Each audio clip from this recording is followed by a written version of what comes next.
ಕಾವೇರಿ ವಿಚಾರದಲ್ಲಿ ರಾಜ್ಯಕ್ಕೆ ತೀವ್ರವಾದಂಥ ಗಂಡಾಂತರ ಈ ಸರ್ಕಾರ ತಂದಿದೆ.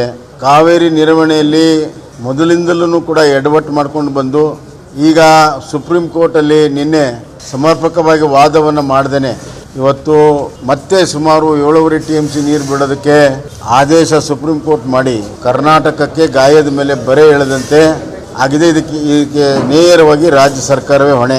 ಇಷ್ಟೆಲ್ಲ ಆದರೂ ಕೂಡ ಮುಂದೆ ಏನು ಮಾಡಬೇಕನ್ನುವಂಥ ಸ್ಪಷ್ಟವಾದಂಥ ವಿಚಾರ ಜನರಿಗೆ ಹೇಳಿಲ್ಲ. ಭಾರತೀಯ ಜನತಾ ಪಕ್ಷ ಇದನ್ನು ಗಂಭೀರವಾಗಿ ತೆಗೆದುಕೊಂಡಿದೆ.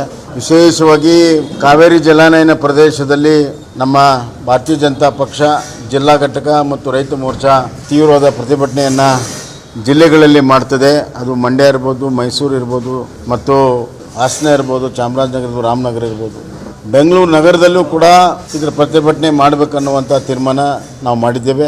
ಬೆಂಗಳೂರು ಭಾಳ ಪ್ರಮುಖವಾಗಿರುವಂಥ ಒಂದು ರಾಷ್ಟ್ರದಲ್ಲಿಯೇ ಪ್ರಮುಖವಾಗಿರುವಂಥ ನಗರ, ಅಂತಾರಾಷ್ಟ್ರೀಯ ನಗರ. ಶಿವಕುಮಾರ್ ಅವರು ಮಾತೆತ್ತಿದ್ರೆ ಬ್ರ್ಯಾಂಡ್ ಬೆಂಗಳೂರು ಅಂತಾರೆ. ಆದರೆ ಬ್ರ್ಯಾಂಡ್ ಬೆಂಗಳೂರಿಗೆ ಕನಿಷ್ಠ ಕುಡಿಯೋ ನೀರಿನ ವ್ಯವಸ್ಥೆಯನ್ನು ಮಾಡುವಂಥ ಯಾವುದೇ ರೀತಿಯ ಕಂಟಿಂಜೆನ್ಸಿ ಪ್ಲಾನ್ ಯೋಜನೆಗಳು ಅವ್ರ ಹತ್ರ ಇಲ್ಲ.